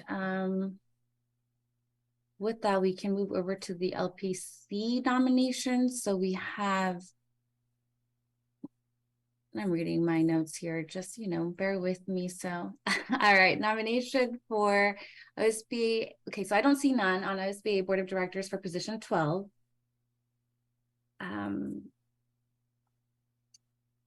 I think that means we don't have a nomination for this one, and we will go ahead and move forward for LPC. Do we have a nomination for LPC position 11? Director Carson Cunningham, yes. I'll nominate Director Hinojos Pressy. I believe that's the role or the seat she's been in. Is that correct? Yep. Great. I don't see any other hands or nominations. Is that so? I just have a question. Go ahead, Director Hudson. Okay.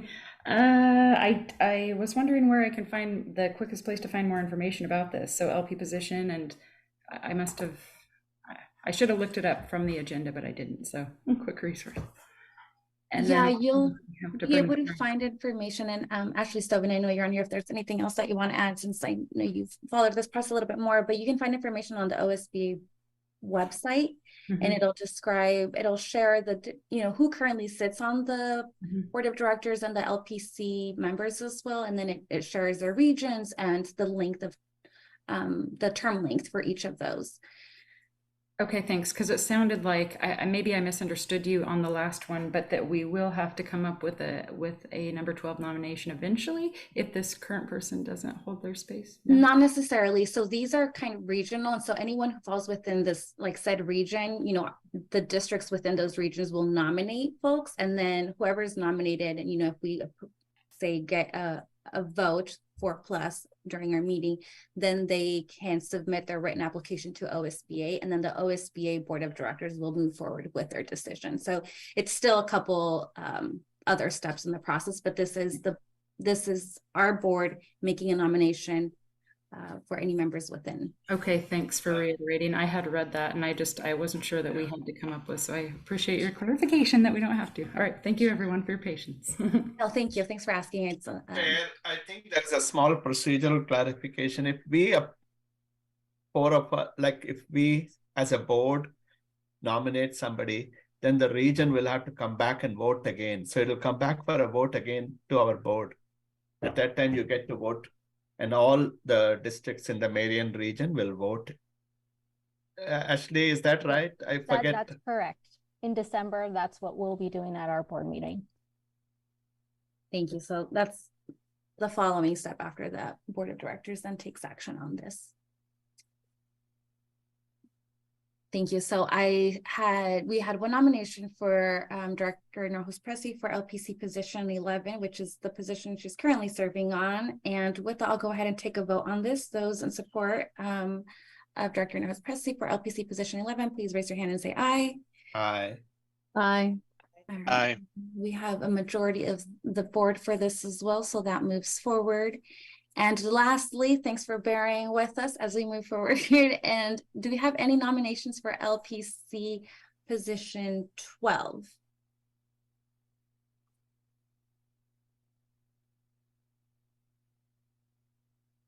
I was going to step in, but I see it's just kind of weird talking and then stepping in, but I'm just going to step in. I believe, Director Avila, you have been in this position as well. Is that correct? That's correct. All right. So unless you already gets, but I would like to nominate you once again to continue serving in this role on Legislative Policy Committee. Any others? Great. And I recognize that this is it's a nomination process. We'll move forward, but regardless, appreciate both of you for your service on this policy committee and just time and commitment to continue to advocate for students.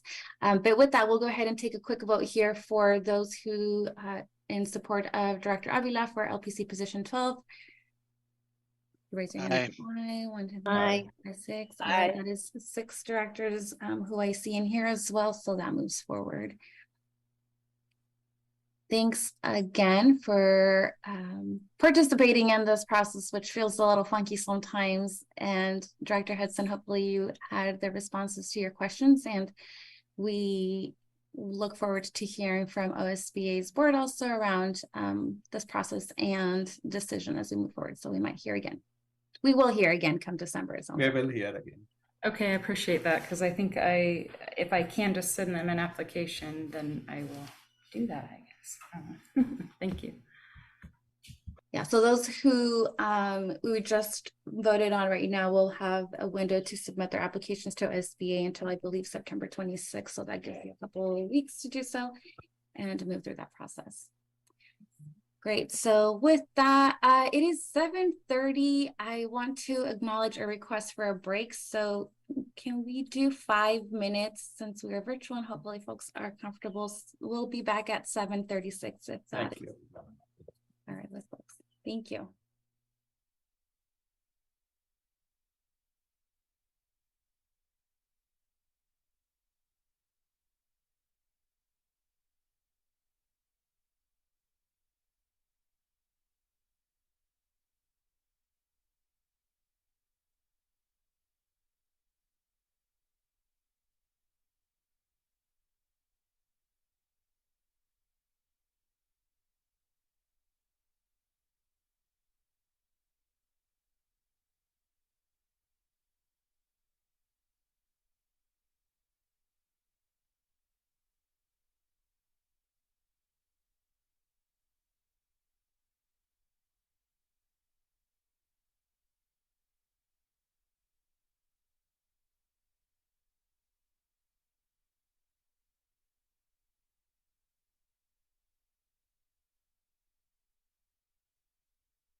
Great.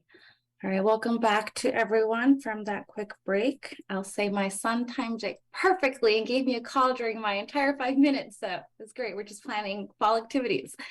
All right, we'll go on and move to our consent calendar.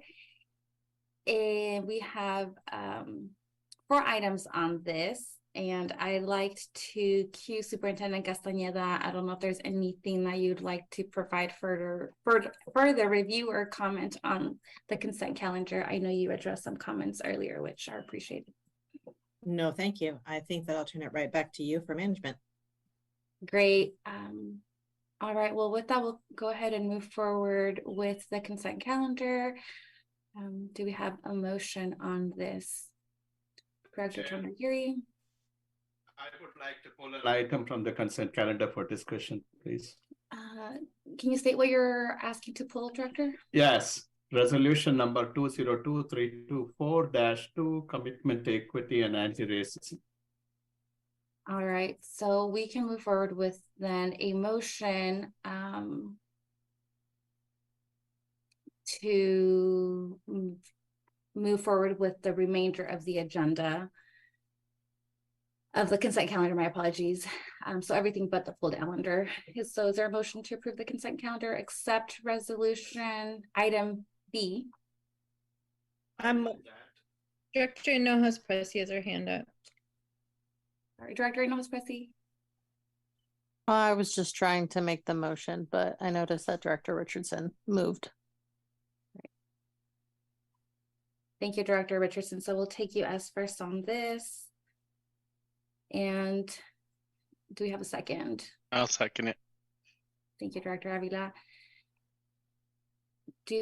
Let's go ahead and move forward with the vote on the consent calendar, except item B. Those in favor, raise your hand and state aye. Aye. Aye. That is a unanimous. That's all 7 directors. So we'll go ahead then and move back to item B, which is the pulled item, and Director Chandragiri, if you'd like to provide a clarification on this. Yeah, thank you very much. I'd just like to thank Superintendent Castaneda for making a very clear and bold statement at the beginning. I really think clarifying that was important. I believe there should be no place for any form of explicit dangerous ideologies of white supremacy or racism. As a nation, we have had a very traumatic past. However, we have come a long way from where we were. Yet, I will not be able to support the resolution on equity and anti-racism as it's written. I've given you a written document as well. Thank you for clarifying that we need to have a very narrow definition, failing which a lot of people were simply accused of being racist and white supremacist, including children and families and board directors and faculty. And that is not right. And it really created a very uncomfortable and dangerous situation. Any white parent, family, children coming to school is not white supremacist. It's almost like the blasphemy laws in some nation. There is a serious trust deficit we need to fill. That's the big priority in my mind. We can't continue this divisiveness and segregation. True evil can come in any color, any skin color. We have plenty of laws, civil rights laws, safe and welcoming school, and so many things which we can use to implement to get to this end point. I do not want anybody in the community misunderstanding this very important policy as a virtue signaling. That's not what it is. It's a very serious policy which requires thoughtful, pro-human approach, recognizing the dignity of everybody, not focusing and trying to divide people based on immutable characteristics. I have no control over my brown skin, nor a person who is a white-skinned person has any control. Children cannot be held responsible for historic trauma. We need to move beyond this, and I'm open and willing to work. But right now, this policy has not seen any changes in this is the 3rd time it's coming up. As much as I want to address this, to me, anti-racism is a practice, not a declaration. I will not be able to support it. And I hope starting today, there is a systemic reconciliation with all our communities who have been harmed by falsely calling them. So I really think. Thank you, Director Chandra. Thank you very much. Thanks for that statement. I just want to note that it is a resolution and boldly and clearly states the board's values once approved. So with that, I believe we can move. Oh, go ahead, Director Carson-Cunningham. I'll just weigh in since it's been pulled that, I think every time this has come forward, there's an opportunity for directors to weigh in if they have substantive changes to the proclamation or the resolution. And every time I feel that it's been used to grandstand on issues that aren't relevant to the commitment that we're making as a district, there's no way that we can police how people use terms in our community, but we can hold ourselves accountable.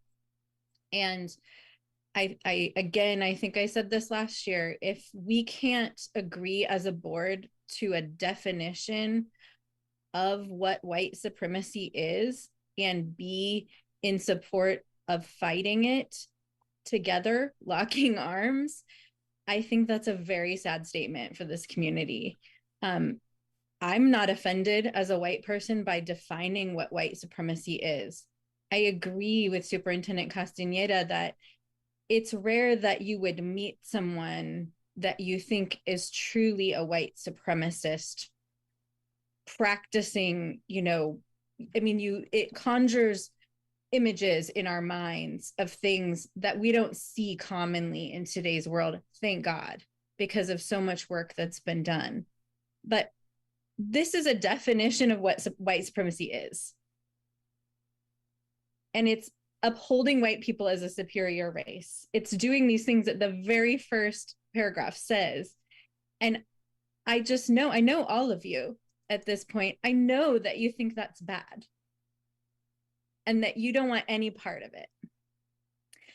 There's nothing in this resolution that says anything about demonizing children or shaming children or shaming any part of the community. It's simply a commitment to be against white supremacy and also to fight through policy and systems that may have come out of a culture of white supremacy. And those things stay to this day in our systems if we don't dismantle them.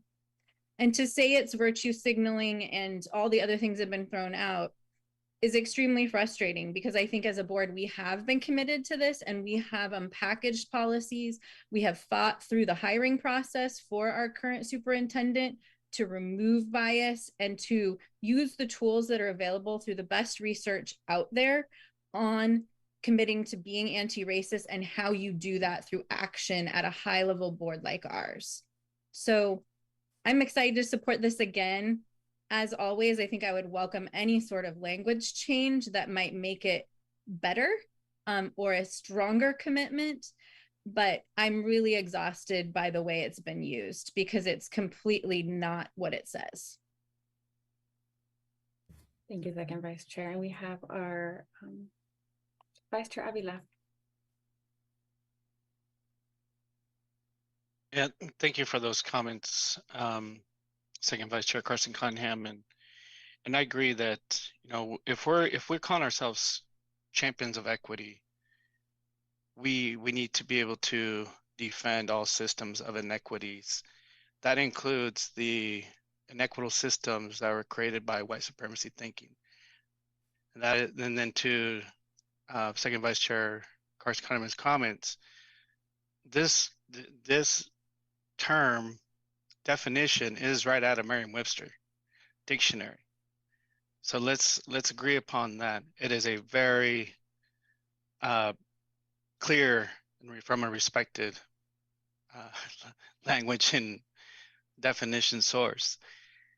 So the great thing about is addressing and acknowledging that we have inequitable systems created by white supremacy and racist practices. Then we can begin in coming together as a true community, and the impact that when our community comes together fully and that acknowledging that awareness and the systems exist, we're fighting the systems. We're not fighting each other. We can transform. We can find a place where we all belong.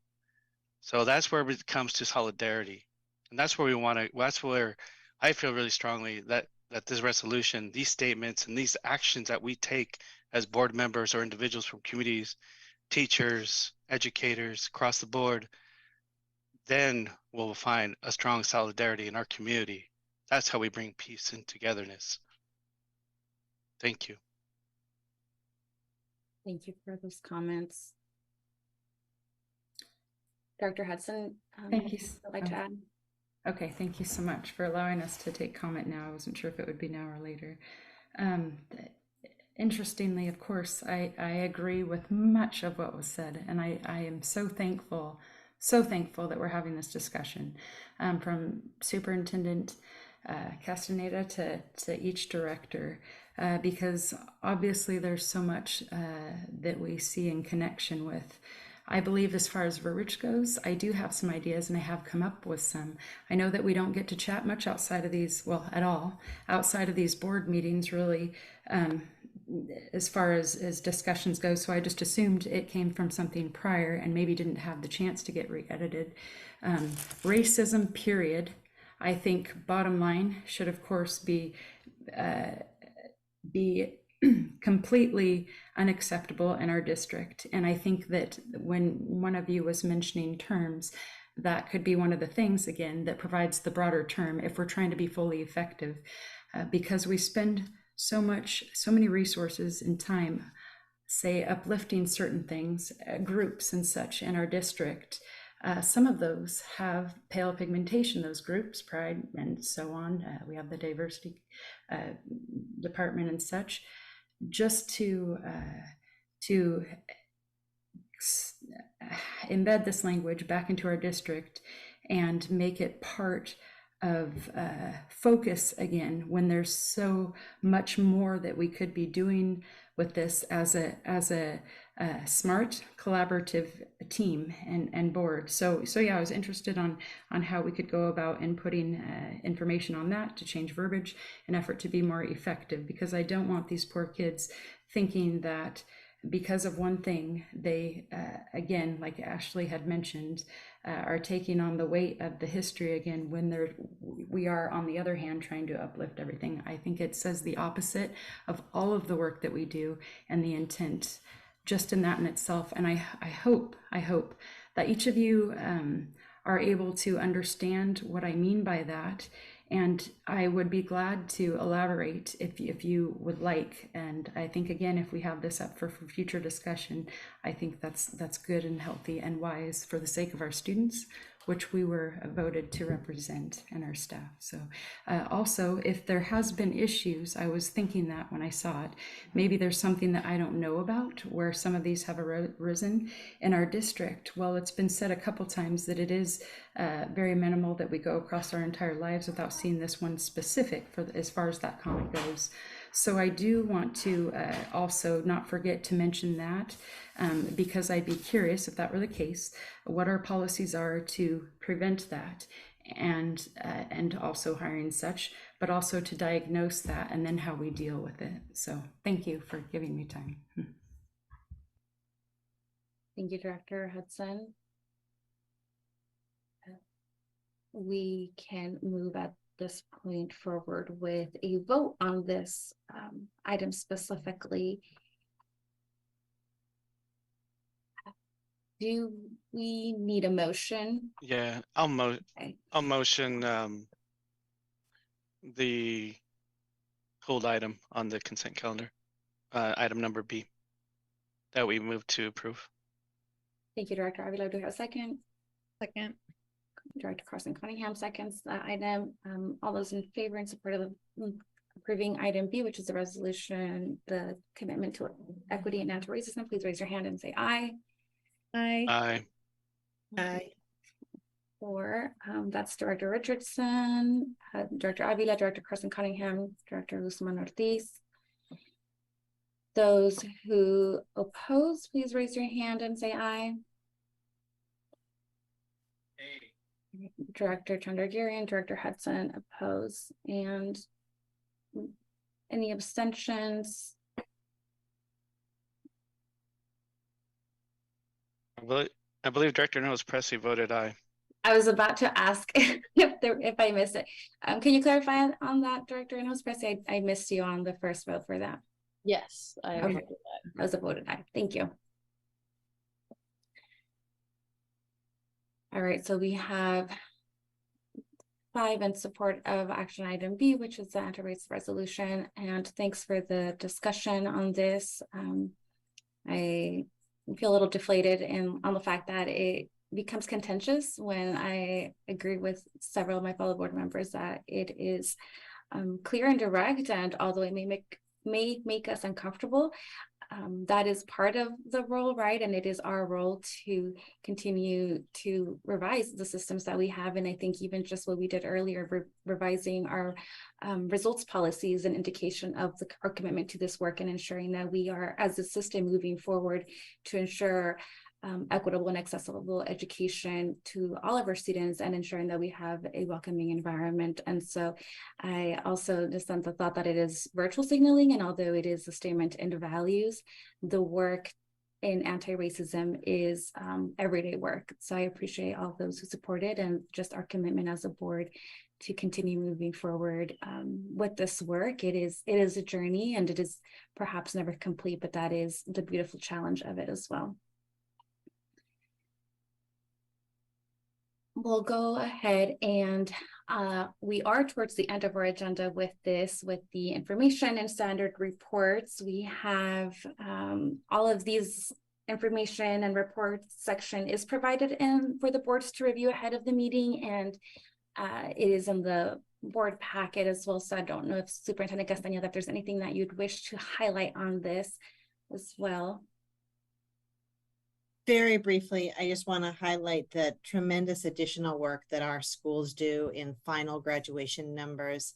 The McKay team and every team works hard all summer. There was a second round at McKay. I think they got another 18 or so students across.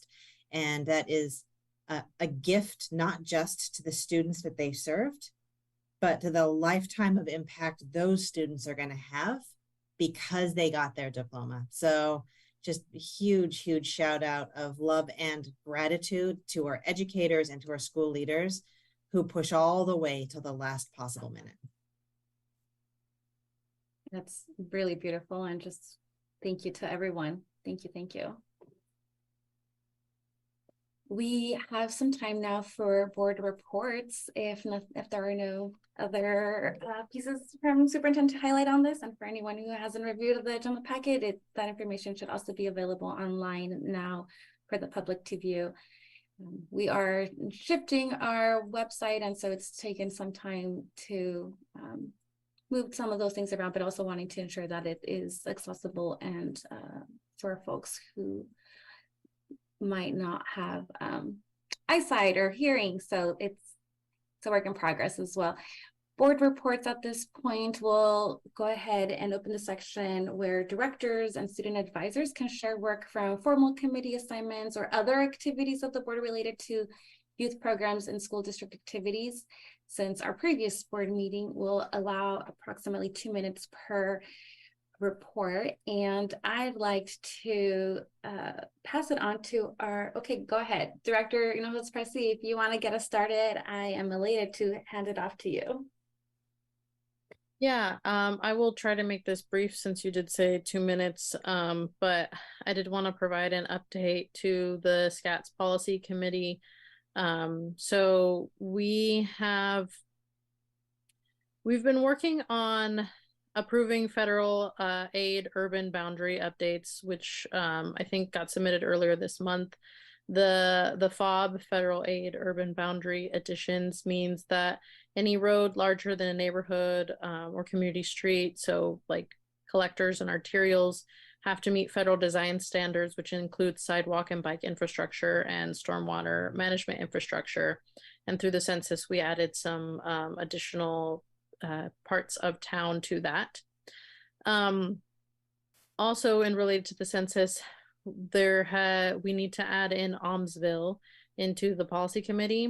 And once that conversation came up, the city of Salem has indicated that they're interested in reviewing our agreements as a policy committee and particularly using a facilitated process to update these agreements, as the city of Salem doesn't feel that the voting is currently very equitable or representative, as the city of Salem represents about 180,000 individuals from their single seat on the policy committee, while as other policy committee members represent substantially less, somewhere to the tune of like 4,000.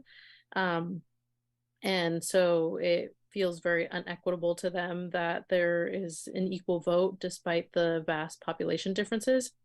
And we do need 70% of the general population represented to continue operating the SCATS policy committee, and the city of Salem holds like well over 60% of that.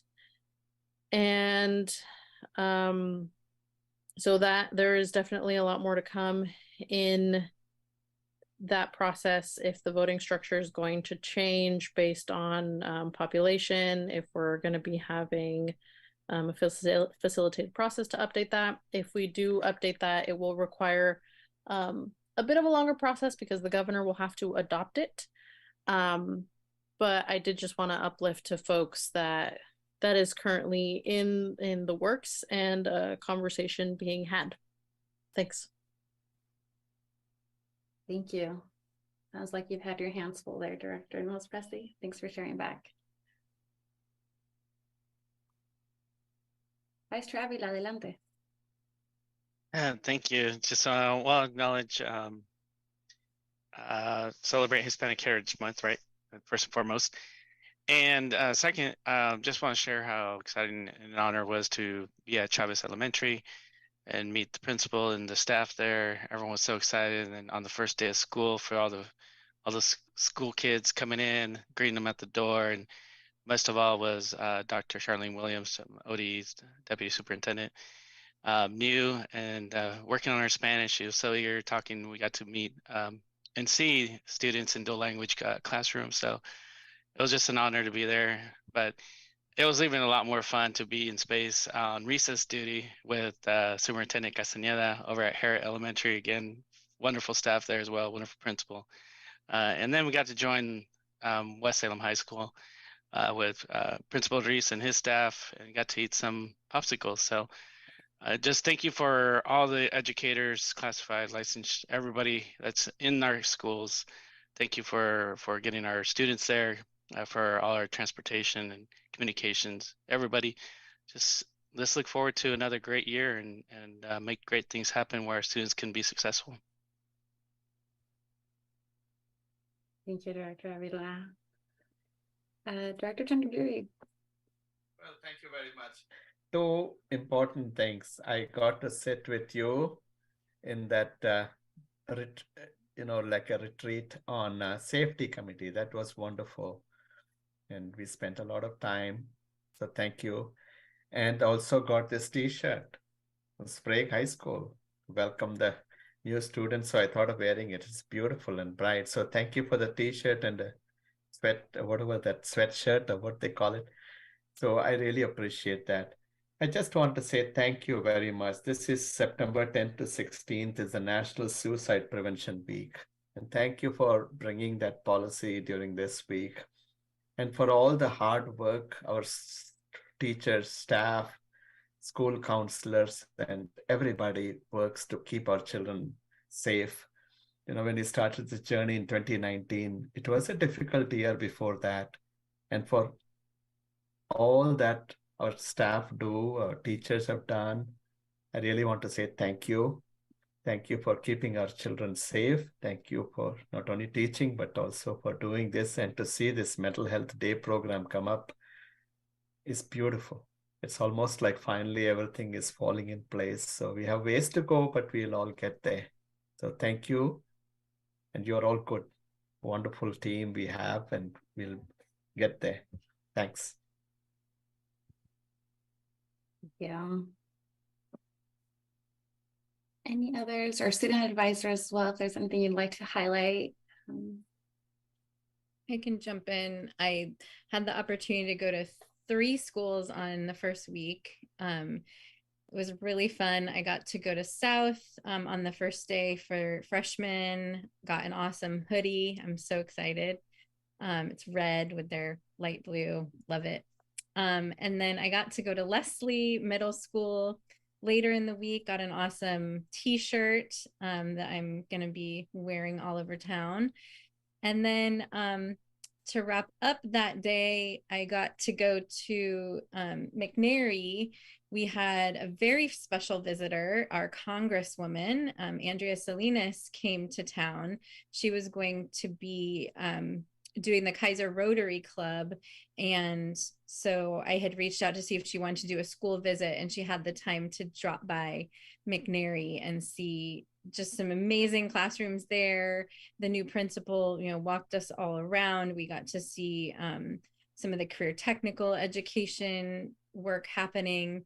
And it just was really nice to be able to show her, kids getting into the routine. She has a large congressional district, and I think Salem-Keizer's needs are really unique. And so she was very interested to learn more about, all the confluence of issues that impact our district, and how, maybe Congress can be supportive of certain things in the future. So we really appreciate her visiting. And we even got to go to an advanced law class. Like, they did not have that when I was in high school. I would have been in heaven. And if my congressperson visited during that class, that would have been like amazing. That would have been like rock star status for me. So it was really cool. The kids were already making like amazing arguments in the class, and it was day 2 for the class. So these kids are going places. Yeah. And thanks for reaching out and making that connection and getting our Congresswoman out to visit as well. So that is very neat and perfect timing there. Student advisor Baba. Currently at North, we're trying to get the clubs more connected with each other, and we're planning a community event. We're planning a carnival so that each of the clubs are gonna have their own booth, and we're gonna reach out to the elementary schools and middle schools in our area as well. And so we're doing that this month, and I'm looking forward to that. Thank you. I hope the school year is off to a good start for you in that case. It's great to see that picture with Superintendent Castañeda also. Thank you. Any others before we jump? Can I give a shout out to our new superintendent and Ashley Stoven for helping arrange all those first week visits, and everyone else, the deputy superintendents or deputy assistant superintendents. I think I'm getting the titles wrong. Everyone who helped get all of us directors out to schools. That was so much fun, and arranged for us to get the shirts. Just so appreciate that. It was really, really amazing.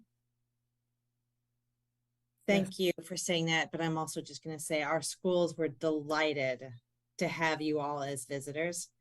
And I look forward, we're scheduling some school visits over the course of October so that you guys have a chance to get in and spend more time in schools and learn from the school and from our team as well. So stay tuned for those. Yeah, thank you guys for your continued hard work. That was wonderful. Thank you. And we look forward to more school site visits. I got to play the role of mom also last week and just drop off the kiddos. And, they were a little nervous on those mornings. It was beautiful to drop off the 9th grader to marching band. She was a little incredulous about just the fanfare going on and not what she expected. And, but it was just great. And it was amazing to be able to see all of the students and the youth leaders also who showed up to welcome freshmen. I think there was probably at every high school, so several of these youth leaders just being there and welcoming freshmen and saying, hey, this is your school, and guiding them through that. So just want to echo all of the support and all of the work that it really takes to get students welcome during that first day, during that first week all across, and to parents for making the trek also and sending your kids in. So just super thankful for that. Also, just shout out to North, McNary, and Highland principals who joined the Safe and Welcoming Schools Committee to share a little bit about how they work with their students and their staff to, you know, increase sense of belonging and just like ensuring safety and ensuring a welcoming environment. So it was neat to be able to hear from them three, and just want to give a shout and appreciation. Lots to celebrate and continue to celebrate. Look forward to this next year. And again, I just want to echo shout out to Ashley Stovin for all the work that is, you know, just implemented in the background, and spreadsheets and time sets of like 5-10 window, you know, it's just a lot. So just huge praise and appreciation. I know it's been a learning curve as well as you've joined the as secretary for the board and superintendent. So welcome and thank you. It is now 8:07, and I will go ahead and adjourn us this evening. Thank you for all of your time and for your focus to move through this hefty agenda in this period of time. So we look forward to seeing you again in the coming weeks. Thanks all.